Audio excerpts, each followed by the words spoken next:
This is episode number 23 of the Expert Table Tennis Podcast. My name is Ben Larcombe and my guest on the show today is Tom Lodziak. Now, Tom is a table tennis coach, player and blogger based in Cambridge. I've got him on the show today to talk in general about training camps and why they're so great, and in particular about his experiences training at the Werner Schlager Academy over in Austria. No long intros today, we're going to get straight into the interview with Tom Lodziak. Joining me on the show today is Tom Lodziak. Hi Tom. Hi Ben. Great to have you on the show. How are you doing? I'm doing very well this evening, thank you. Now you are another table tennis blogger like myself, aren't you? I certainly am. I haven't been going for as long as you, but started writing some blog posts earlier in the year, thinking I'll just do one or two, so see how it goes, and one or two suddenly turns into 20, 30, and there's always lots of things to really enjoy in writing my blog posts. Yeah, it's addictive, isn't it? And it helps. I think it helps you as a coach to kind of like process thoughts as well. So you're not just doing it for kind of people that are reading it. It helps you as a coach as well, doesn't it? Absolutely. Sometimes there's just an idea of a topic which you want to write about, something which might have happened in a match or someone you're coaching, then you explore the topic more, do a bit of research, and yeah, absolutely. Then it helps improve you as a coach, helps improve you as a player. So it's, really, really good thing to do. And your blog is tabletenniscoach.me.uk. That's correct. Yeah, if people want to go and check that out. So you are a level 2 table tennis coach based in Cambridge. And I also found out that you are the co-founder of Highbury Table Tennis Club, which is funny because I was playing there on Monday evening in the local league. I didn't realise that. Yeah. So I set that up with Sankit, who's kind of quite well known in London, setting up lots of different clubs. And I was living in London at the time and knew Sankit through Finsbury Table Tennis Club. Then this opportunity came. Space became available at Highbury and we decided to go for it, and it was quite a good space that we had. So very, very, very quickly the club became quite popular, and I think now it must be one of the bigger clubs in London, certainly in terms of the number of teams it puts into the local league. And it was fantastic to work on it, put a lot of effort into that for a couple of years, and then family reasons moved out of London. Child had with my partner, and we just wanted to be a bit closer to family. So it's kind of sad leaving London, especially with all the effort we put into Highbury, but it's good that it's still going strong. Yeah, well, it's certainly going strong. I was there Monday night, as I said. There were 8 league matches going on. I think the club's got multiple venues now, sessions on all different nights of the week. So it's really gone from strength to strength. Yeah, and it's good. I'll be back in November. I'm going to help Sankit with a one-day coaching camp, so it'd be good to catch up with people. Yeah. Okay, so you've moved up to Cambridge. How about, when did that happen? Blimey, about 3 years ago now. Moved up to Cambridge, closer to family, and I decided at that point wanted to keep the coaching going, but really to focus more on one-to-one coaching. I kind of felt that, there's a lot of group coaching available for people, but actually there's a huge demand for people wanting that sort of one-to-one time with a coach to really focus down on their game. And I haven't looked back since then. The demand is really good, even for, just somewhere like Cambridge, not as big as London. There's still loads of demand out there. So, any other coaches who are kind of thinking they want to get more clients, focus on the one-to-one stuff. There's loads of demand. Lots of people want to improve. And is that mainly adults or children, or is it a mix of all people that you end up working with? Complete mixture. From 8 to 80. I've got 3 players in their 80s. Oh, wow. And that's fantastic. It's brilliant. It's great, isn't it? It's one of the things I enjoy most of all. It's just, at that age, still having the sort of the passion and the desire to learn a new skill. That's just fantastic. And it kind of makes me very optimistic about the future. And, when I'm that age, if I have that same drive and passion, I'll be really, really happy. Yeah, brilliant. Okay, so where you are now, you're living in Cambridge. You're the kind of person that other table tennis players are coming to improve their own games. how did you get to that level? How did you get started in table tennis, and where did you go to learn all about the game, basically? Well, I'm a complete late starter to table tennis. Yeah, definitely a late starter in terms of starting to train regularly. I played when I was younger just for fun, mainly with family, brothers and dad, but really nothing too serious. I was always very sporty, loved football. That's kind of my main passion. But when I was, I think it must have been 13, I had a bit of a freak football accident, which badly damaged my knee and had my ligaments reconstructed. But it kind of really put an end to, any serious sporting hopes.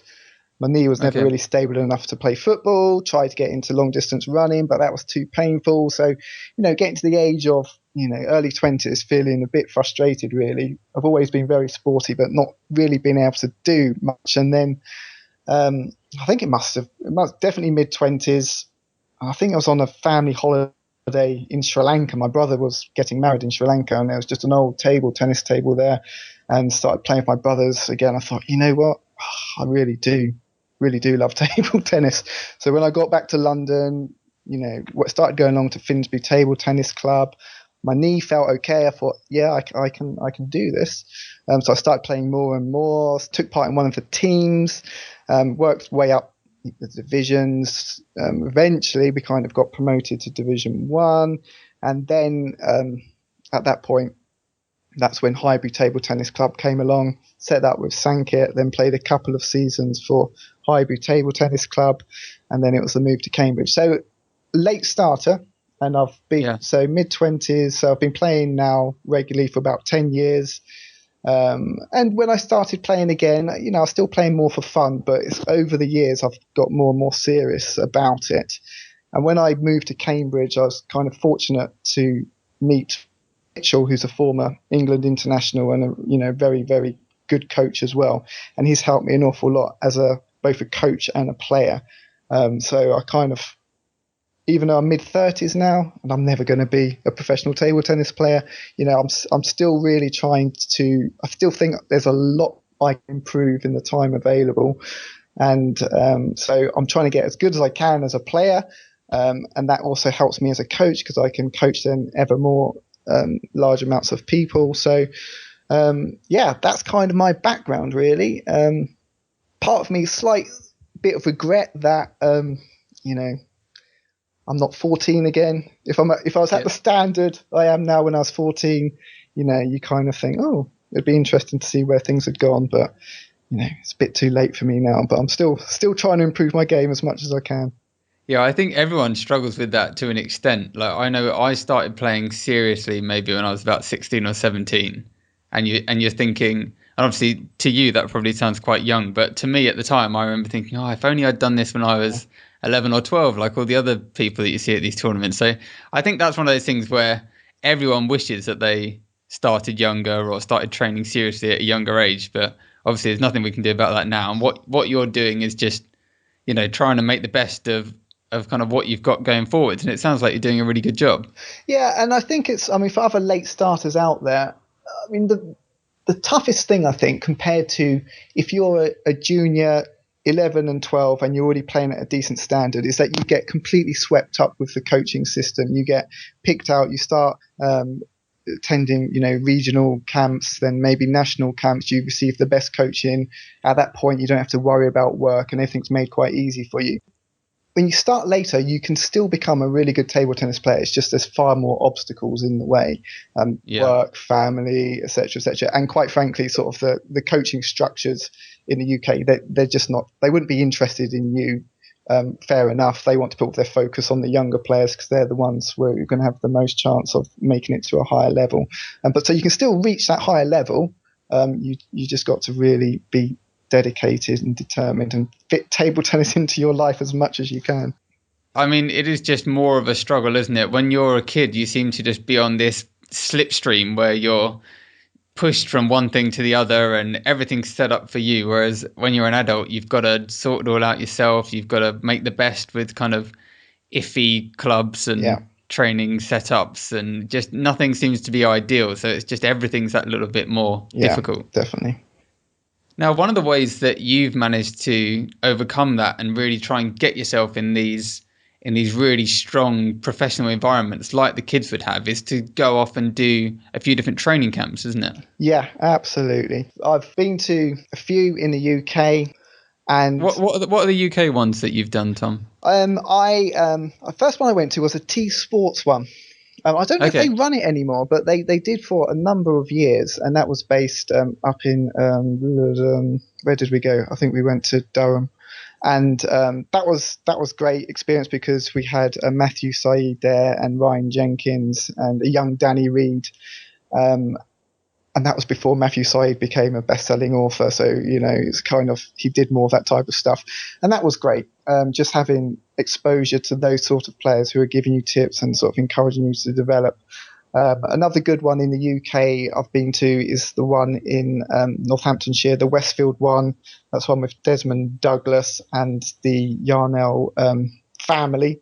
They organised that one really well. That's a really good coaching camp I've found because they really do make sort of time for not only the group coaching, they also have plenty of one-to-one coaching within that. So you get to spend some time with either Des or some of the other top coaches there.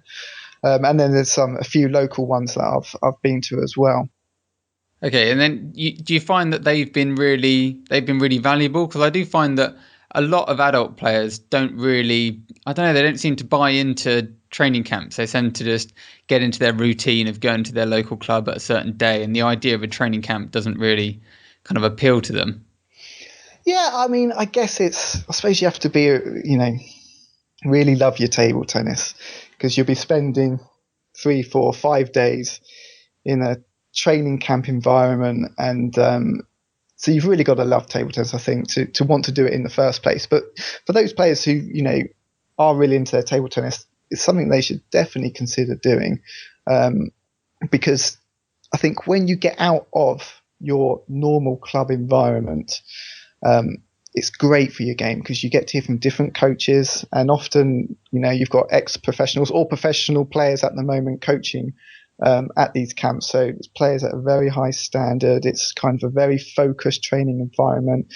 Lots of new ideas for training drills or tactics or different skills you can add into your game.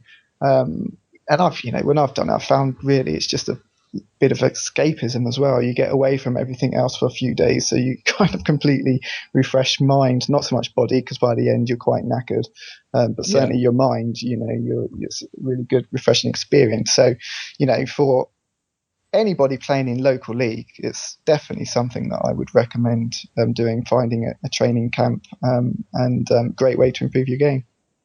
Okay, well, the reason I grabbed you on the show today is to talk about something that you did back in May. You headed over to Austria to go to the Werner Schlager Academy for a training camp there. Now, that's something that I've wanted to do for a couple of years now and haven't managed to kind of get it together. But tell us about that. How long did you go for? Kind of what's the setup over there when it comes to getting onto these camps? Okay, so I went in May earlier this year for a 4-day training camp. What is great about the Werner Schlager Academy is they sort of have an ongoing table tennis school. So it's not as though there is one training camp a year like so many other places. They've got training camps 3 or 4 every month, and they sort of base it on different themes. So the one I went to was based on service and receive, 4 days on service and receive, and sort of third ball, fourth ball, fifth ball attack. So one of the reasons why I wanted to go there was because of the specific topic. My service game's not too bad. Return of serve, bit of a weakness. So I wanted to go there. I'd heard from others it had a good reputation, and what also interested me is actually what they're doing there in terms of bringing lots of professional players together in sort of one centre of excellence. So I kind of just wanted to see firsthand what that was like. So that was kind of my motivation for going there. Yeah. I mean, I've got so many questions. First is, So when you're looking to book onto these camps, yours is serve and receive. You're basically just picking through like a catalogue of courses, pretty much. Yeah, their website, it's got an English translation, so it's easy to do. And what they'll do, they'll list sort of the courses they've got coming up over the next 6 to 9 months, the dates. Yeah, you just go and book yourself onto it. So it's well organised, and they've got various different topics. One of them, which I know would be of interest to a lot of people, is kind of a whole, I think, 3 or 4 days tactics for playing people with long pimples, and I know that drives people that's a great idea. Yeah, exactly. I mean, so many people struggle with it, and there's so little information available on how to play these horrible players. So here you go, 4 days on how to deal with that. That's a brilliant idea. I don't think I've ever heard of any camp that specific before. Yeah, and that's the benefit by having so many of these courses. They can just really focus, and they're not all 4 days. Some might just be a 1 day, some might be 2 days, some might be a whole week. So there's a whole mixture there. How much was it costing for the 4-day camp in terms of just what you had to pay to the Werner Schlager Academy? And what did you get for that? Did you get meals and accommodation and everything? So the training itself was €150, which it was a good exchange rate at the time, so £120. So that part of it, really affordable. But that just pays for the training. You need to get your accommodation and flights on top of that, and also sort out your meals. So as with any kind of training camp, there's it's not necessarily cheap, but you can find cheap accommodation, and again, you don't have to spend loads of money on food. So it's up to you how affordable you kind of make it. But the actual training itself, very affordable. Yeah. And do they have accommodation on site, or did you have to book kind of a hotel nearby? They have, because they've got so many professional players training there. They actually own accommodation near to the training hall. So if there is space available in the accommodation, then you can sort of book into that, and that's a bit more affordable. But there's, in the town where the training hall is, there's a handful of reasonably priced hotels which you can book yourself into. Okay. And did you go on your own, or did you go with a group of people? No, I went on my own. At the time, my partner, Jodie, expecting our second child, so it kind of felt like it was going to be my last chance for a while to do anything like this. So off I went by myself, and there you go. You have to be a table tennis enthusiast to do something like that. But there was a couple of other guys from England as well who were doing the same thing. So it was good to meet other people as well. Yeah. And so, talking about English, like, was the course in English, or what language was being spoken?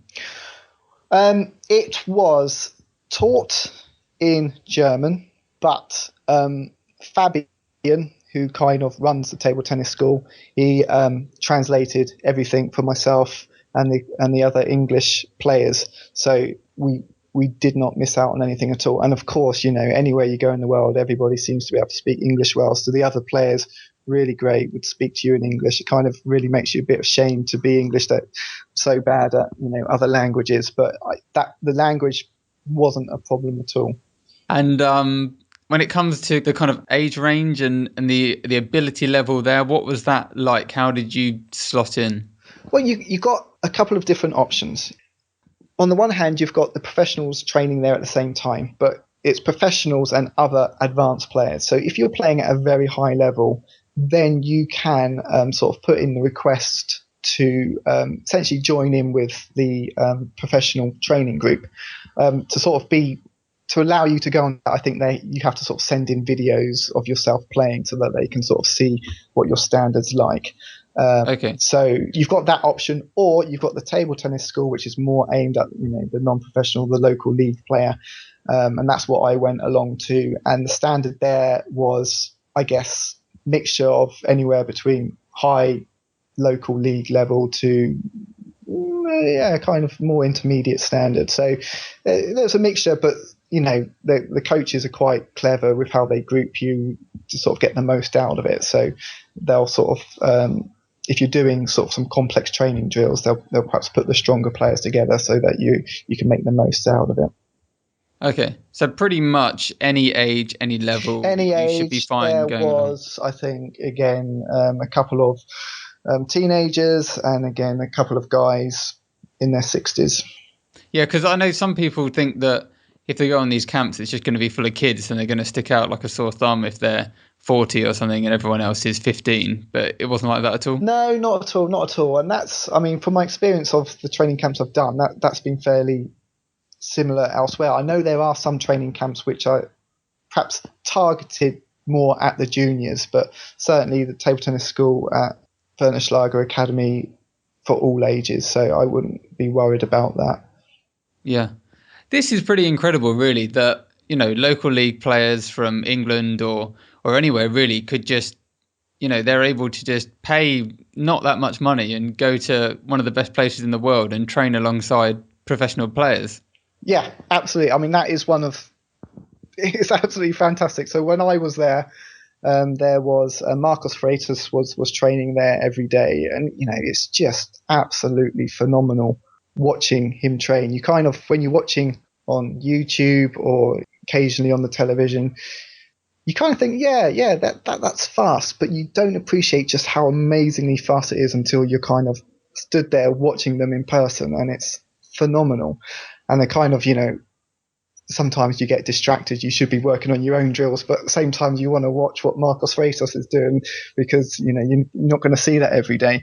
And I think that's one of the good things about the Werner Schlager Academy is because you're in that environment where the professionals are training, it's really focused and it kind of really inspires you, and you kind of work a bit harder yourself when you're doing your own training drills. Yeah, it's got to rub off, hasn't it? If you're in the same hall as these top players, you don't want to be looking like you're not putting in 100%. No, absolutely, absolutely. And I didn't go and talk to any of the professionals. Maybe I should have done, but some of the others did, and they're all friendly. They're happy to chat to players, even if you're only local league. So it was a really good atmosphere there. Oh, it sounds brilliant. I need to get myself over there. Okay, so give us a rundown of kind of what a typical day was like there, how the training was split up, and kind of what you also did in the free time and the gaps around the training. Okay, so it's about 5 hours of training a day, split into two sessions: morning session, afternoon session, with I think about 2.5 hour gap between morning and afternoon sessions. And within those sessions, kind of a lot of the usual things you get at training camps. So lots of different training drills. There'll be discussions around various topics. For us, it was service and receive. So talking about some of the tactics that you can use, and also mix in a bit of conditional match play, that sort of thing as well. And in between time, that's your free time. You've got a couple of different options. Go away and rest. That's what I did. Yeah. Because you're working quite hard, and I know from previous training camps when I've kind of thought, oh, there's a bit of free time now, I'm going to train some more. Then by the end of the day, you've just killed your body. So when you get a chance for a break, use that break. But the professionals also do a little bit of coaching. So there's an option if you want to have a bit of one-to-one time, then you can pay extra, have a session with one of the professionals, and they'll give you some coaching. For me, I just went back to my hotel room, rested, and just typed up notes of sort of the stuff the coaches were telling me what I needed to do to improve, but then also kind of making notes about the sort of training drills we did, so that when I go back and coach the players in Cambridge, I can sort of introduce some of these training drills as well. Yeah, brilliant. So, that sounds awesome. What was the quality of the coaches like? Do you know any of the names of the coaches? Are they kind of big name guys? Yeah, so we were fortunate to have Richard Prowse come along and join our training camp, which is great because he is, I guess could be considered the top coach in Europe. And he has been there from the beginning of the Werner Schlager Academy. He's now left because he's got a new position, director of something for the German Table Tennis Federation. So I felt really, really fortunate to sort of, receive some coaching from him. And he was able to pick apart my game like no one else has ever done. Wow. But Okay, in a positive way, it's kind of I think he considers himself a service specialist. So I've okay. got loads of good tips from him. Just little improvements I can do to make my serve spinnier, and working on placement, working on disguise. So I mean that was fantastic. I think it depends on the size of the group, how many coaches they put in. If it's a smaller group, they'll maybe just have one coach coordinating it, and they work on a 1-to-8 ratio. So one coach to 8 players, but sometimes they can do a bit more depending on how many coaches are available. Right. Give us something that Richard Prowse gave you as a tip. Have you got something that you can just share with us? Because it's not often you get to hear from people like him. No, with my backspin serve, what I thought was a decent backspin serve, he kind of just laughed at a little bit, and with the amount of spin that I was generating, he said it was more of a no spin serve, which kind of took me back a bit. So he kind of just showed me a different technique of really accelerating underneath the ball, and really making that ball turn back into the net once it's gone over the other side. And that's given me a lot to kind of work on. I haven't quite mastered it yet, and I kind of end up missing more than I get it on. But sort of the principle of, the very, very loose wrists, a lot of acceleration, brushing the ball, trying to get it so it's still half long, but with an awful lot of spin and really making that ball turn back. Apparently Werner Schlager, when he was playing, it was just absolutely phenomenal how much backspin he could generate on the ball. Even though you knew it was a backspin serve, you just didn't appreciate how much backspin he was generating, and so often players would just dump the ball into the net. Yeah.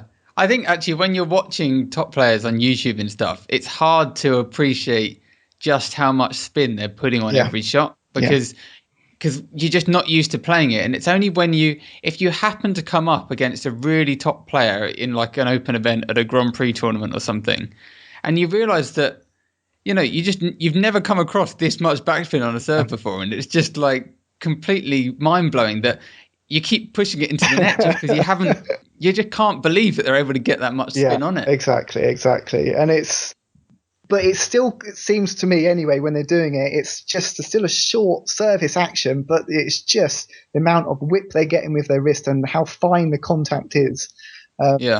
Yeah, brilliant. So that's something that I'm working on. Haven't quite mastered it, but I kind of know what I should be doing. Because I guess the problem is that if you're not completely confident and you're going for more of a safe serve, you're not going to get as much spin. Whereas the real high quality serves, you need to get the timing and the wrist and everything so right that it makes it quite high risk if you haven't practiced it a lot. It does, and it's all down to practice. And I don't think people do practice their serves enough. It was kind of interesting when I went to Werner Schlager academies. Half the professionals, not all of them, probably half of them were turning up. Half an hour, 45 minutes, an hour early to their group training session and just working on serves and just spending that time again and again, put up the net, load of balls, and all they're doing is service. And I think that's how you do it. It's something you just have to practice and practice and practice. Pretty dull to do, but the only way you're going to consistently get that real heavy spin is to do that kind of practice. Yeah. Dedication. Yeah. Cool. Would you go again? Yes, I would definitely go again. Not sure when I'll be able to go again now with a new baby in the house, but I would definitely go again. I think, especially from the UK, it's actually really easy to get to because you just go to Austria International Airport and it is literally a 10-minute train journey from there. So right. Very easy, excellent facilities, and you're not far from central Vienna as well when you want to do things in the evening. It's even got a little table tennis shop in the building. And from somebody from the UK, that's a real novelty. We don't have table tennis shops in the UK. Just going somewhere, just looking at all of the different equipment, it's like, oh yeah, this is good. This is good. Well, maybe in the future we'll have to organise like a little trip out with a few of the kind of UK coaches and we can all go over there together for a few days. That'd be pretty good. Right, so Werner Schlager Academy sounds awesome. I think that definitely, because I haven't heard of that many players from the UK actually going out there to this table tennis school, which I think is just due to the fact that people don't really know about it or don't feel like it's the kind of place that you can just go out and then come back for a few days. But I think that's definitely something that we should try and promote and get more people going over there. What are some of the other options? I know you've got a page on your website that lists kind of loads of different camps in the UK and Europe. What are some of the other good ones that people can be checking out alongside the Werner Schlager Academy? Well, the other kind of you've got the Andro table tennis school in Dusseldorf, Germany. So Dusseldorf is kind of the other big table tennis center in Europe, and again they have dates throughout the year. I'm not sure how well that is geared up to English players. Sort of the website is in German, but you can do a Google Translate. So I've not been, I don't know anyone who's gone, but I know they have a similar setup to the Werner Schlager Academy.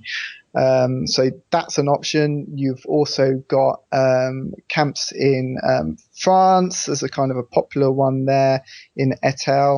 You've got the B75 one in Denmark, which I know that you've been along to, and there's also I'm a big fan of that one. There's also in Eastern Europe. There's a couple in Hungary. There's one in Poland as well. So I've kind of put details on my website of all the sort of options that I've found, and I think as much as anything that's the problem.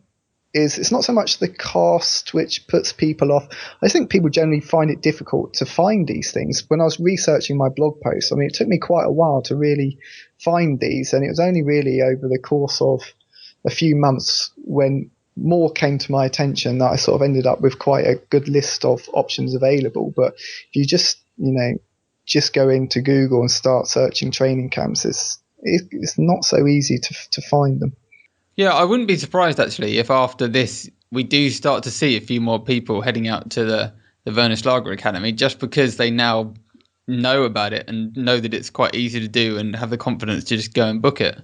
Yeah, absolutely. I know one of the players in our club who's a top player for his age group, Sam Chesterman. I think he's ranked 2 or 3 in the country for his age group, and he went along sort of after my recommendation, and yeah, he had a very good experience as well. Yeah, and then the other one that you mentioned was the B75 one in Denmark, which like they've had a really strong summer camp that runs for 3 weeks. So they've been doing for about 4 or 5 years now.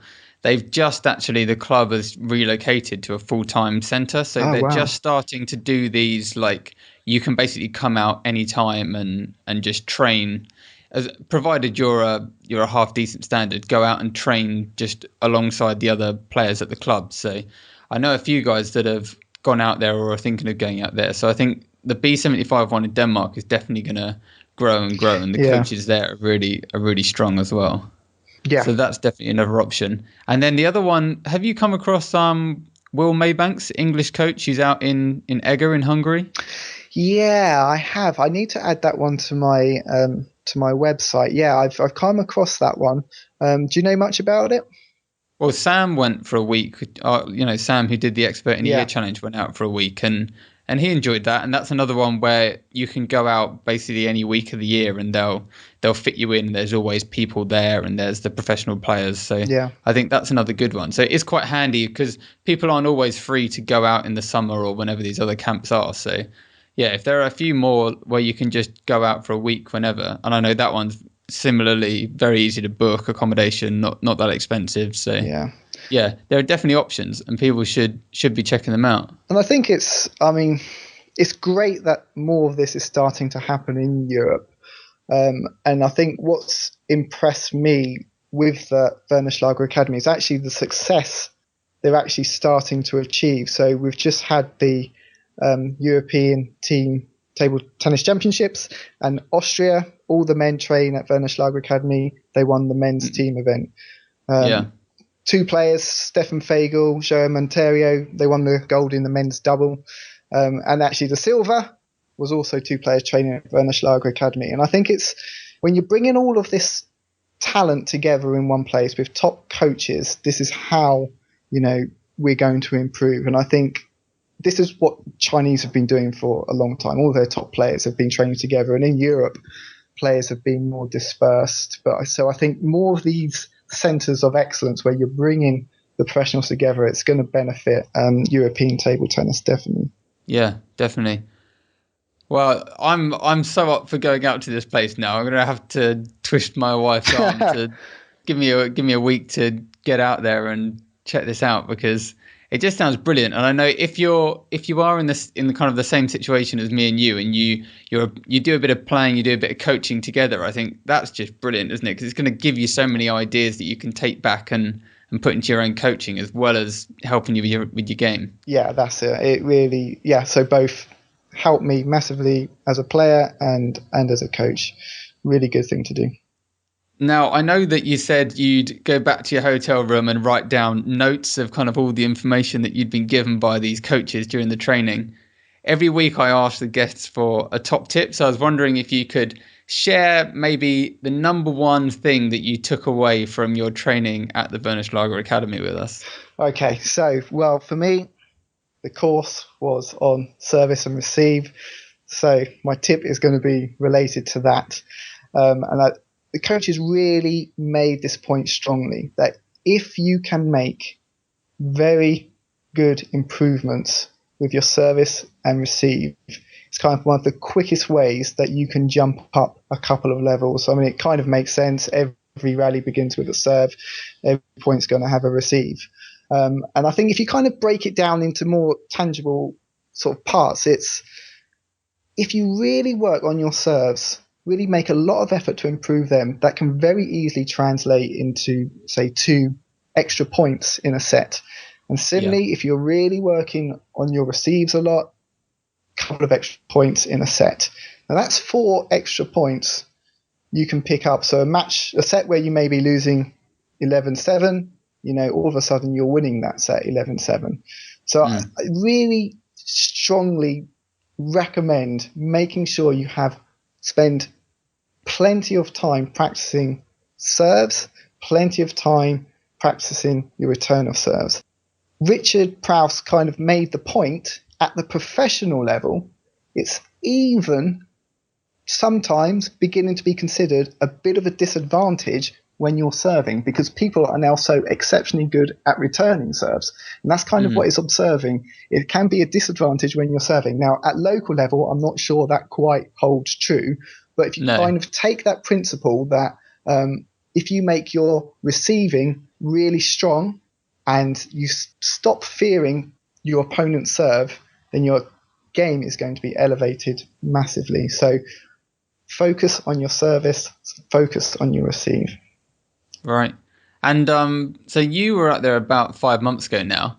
Have you managed to focus on your serve and your receive? Have you made a difference to the way that you're training and practicing, having come back to the UK? Yeah, absolutely. It's kind of during the summer I spent so much time on that. And again, I did some more work with Mark Mitchell and again, got him to help me with my return of serves. And yeah, so far this season, I just feel like I've turned a weakness into a bit of a strength. And again, talking about just sort of marginal gains, definitely with improved return of serve is worth at least a couple of points every set. Makes a big difference. Yeah. Okay, so let's say there are some people listening who now have realised that their serve and their return of serve, they haven't been giving it enough attention. They've spent too much time rallying, forehands, backhands, all that stuff, and they've kind of neglected the serve and receive. They've now decided, right, this is important, I need to focus on this. What are some things that they should be doing to actually see some results in this? What are some drills or some practices that you'd advise? Okay, so on the one hand, there's the fairly boring stuff where you just have to focus on the technique of a particular serve. And you can just take an existing serve. It's not necessarily even learning a new serve. You can take an existing serve, making sure that the ball is staying low over the net, working on different placements, whether it's short, half long, or long varieties, and trying to get a bit more spin into that serve. That's kind of the starting point I would recommend. Rather than going away and learning something brand new, just improve your existing serves. Then when you're putting it into a training drill example, absolutely the most crucial thing, I think, when you're serving is to start thinking about how the ball is likely to be returned. So in most cases, if you're doing say, half-long backspin ball, against most players, it's going to come back as backspin. That doesn't have to be a surprise. So what do you then do with the next ball? Are you going to push aggressively and then maybe open up with a fifth ball attack, or you're going to try and get straight in with a topspin? Similarly, if you're serving out wide to your opponent's backhand, most of the time the ball comes back to your backhand side. So what shot are you going to play? Are you going to then open up with your backhand? Are you going to turn around and play with your forehand? So I think too often players sort of make the mistake of service and then, let's just wait and see what happens, when what they need to be doing is, before they even serve the ball, they're kind of thinking, right, this is a serve I'm going to do. This is the return which is likely to come back from my opponent. Therefore, if possible, this is the next shot that I want to play. And I think when you start putting that combination together, then it makes it much more effective. If the opponent actually just messes up their return completely, well, that's a bonus, but kind of always expect yourself to come back. So in terms of kind of different training drills you can do, a good one which I really like doing, so you can just really focus on the service and receive, is one player keeps on serving, playing out the point until their opponent wins 2 points in a row. Then you switch over, and the other player then keeps serving until you win 2 points in a row.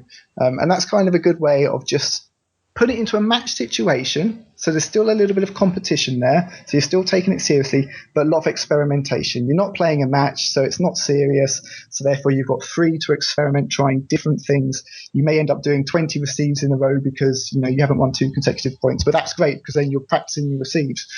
So that's a good training drill which I recommend for people to do. Yeah. Brilliant, actually. I'd almost kind of half forgotten about that, because we used to do that loads when I was at Grantham, which is now, about 5 or 6 years ago. Kind of, you just keep serving until the receiver wins 2, and then you switch over. And if someone's got particularly good serves, occasionally they might spend the whole 5 minutes serving. It really shows you like the difference it makes, that if you're playing against someone who's stronger and is particularly good at serving. I know I used to play against Mark Simpson quite a lot. Sometimes you think, well, I'm not able to win 2 points in a row when I'm receiving a serve. Like it's too strong. But that's the difference that a good serve makes, isn't it? It is. It's the difference that good serves makes. But the great thing about that training drill is then you get 5 minutes to try and work out how to do this. Even if you don't sort of crack it within that 5 minutes, at least you can go away and think about, okay, what do I need to do next time? How am I going to try and return this? Whereas I think if all you ever do is kind of play matches, you kind of get 2 serves and it's your 2 serves, and you never really get enough chance to practice against it. So it's a good drill to do. Yeah, it really puts the focus on the serve and the receive instead of just thinking about points and winning. Yeah. Well, this has been brilliant. Loads of great information. Let's just share your website again, Tom. What's the address of the website? So the address is tabletenniscoach.me.uk, or you could just Google Tom Lodziak and you'll find my website. Okay, and what kind of stuff do you put on the website? So I've got loads of table tennis tips, sort of things that you can use in your training or in matches. A few opinion pieces, kind of my ideas about table tennis, and some reviews as well. I've got, for any beginners out there, I've got a nice little beginner course you can sign up for, and there's a few videos in a how to play section which I'm going to sort of add more content to over the coming months, and also a monthly newsletter. Go and sign up for that. Send it out once a month with loads of table tennis tips to help you improve. Okay, so it's very much focused on the technique and the improvement, as opposed to top players or equipment. Yeah, or absolutely. Other stuff like to be honest, I think from my experience in table tennis, I've kind of aimed it more at the local league player. That's kind of who my audience is. That's where kind of my knowledge and I suppose my expertise. So that's who it's kind of really aimed at, the local league player who just wants to win some more points, beat that player who they never can seem to beat, and improve their game and play at a higher level. Great. And is there a way that people can contact you if they want to ask you a question or check you out for some coaching or something? Yeah. I saw that you're not on Facebook, Tom. No, I'm not on Facebook. What's that about? I was thinking, it must be on Facebook. It must just have like a private profile or something. No, I did. I was on Facebook back in the day when it first came out, and then I sort of well, they call it committing Facebook suicide. I thought, I've had enough of this now. I don't need this in my life. So I came off it. I think I was just, I don't know why. I haven't missed it. If anybody else does, be brave. Leave Facebook. You don't need it in your life. Yeah, I think Alex Polyakov from episode 3, I think, is not on it as well, but pretty much every other guest has been on Facebook. How else can people contact you if they're get onto my website. You can email me. I do have a Twitter account, Table Tennis Tom, follow me there. Drop me an email. Sign up to my newsletter. That's the best way to get in contact. Great. So if you've got questions for Tom about training camps or serve and receive or anything else, and you want some coaching advice, drop him an email, message him on Twitter. I'm sure you'll be happy to respond. Absolutely, I will do. And if you want to leave comments on any of my blog posts, then please do, and I can respond to you that way as well. Great, Tom. It's been a lot of fun talking to you. Cool. Thanks very much, Ben. Thanks for coming on the show, and I'm serious about trying to get out to the Werner Schlager Academy. Go and look at their website, see what courses they've got on there, and before you end up starting a family of your own, get out there. And I'll bring my video camera and pester a load of the top players as well. Absolutely. Great. Okay. Have a good evening, Tom. All right. Cheers, Ben. Cheers. Bye-bye. See you later. Bye. So a big thank you to Tom for joining me on this episode of the show. I really hope that this interview has inspired you and encouraged you to go out there and sign up to a training camp if you haven't done so before. Training camps are brilliant. They're such a good opportunity to train intensively. And if you are the kind of player that really wants to improve your game and is kind of struggling to fit training around your normal working life, dedicating a week to training like a professional is just such a good idea. So I hope that the information that Tom's been sharing with us today has really given you the oomph to go and decide, yep, I'm going to sign up to one of these camps. And, if you're looking for ideas of where to go, drop Tom a email. You can speak to me or check his website. I'll be putting the post in the show notes, and you can see all of the different options in the UK and Europe and further afield on there. That's all for today. As always, I would say please subscribe to the Expert Table Tennis Podcast on iTunes if that is the platform that you use to listen to the show. You can also leave us a review there. We've got a few reviews now, but I'd love to have some more. So if you could leave us a nice review on iTunes, that would be brilliant. And please continue to share the show on Facebook and Twitter and with people that you just bump into as you're playing table tennis. Help us spread the word as far as possible about the podcast. One thing I'd like to point out is that I've now set up some links so you can easily get to the show notes on the blog from each podcast. So if you're looking for the show notes from this episode, you need to go to www.experttabletennis.com/episode 23. That's episode and then the number 23. I've set that up for all the past episodes now. So if you go to experttabletennis.com/episode 1. That'll be the show notes for the first episode with Matt Hetherington and so on. They're all set up now. So that's nice and easy to just type that in and you'll go straight to the show notes on the blog. Final thing to say is if you would like to suggest a guest to come on the show, I really love hearing your suggestions and I do my best to try and reach out to those guys and invite them to come on. So please drop me an email or leave a comment if you've got a guest that you'd like to see on the show. I'll be back next Friday with a brand new guest to be confirmed. I've got loads of people on my list, so I'm sure it'll be someone awesome. Thank you for listening. I'll see you in a week's time.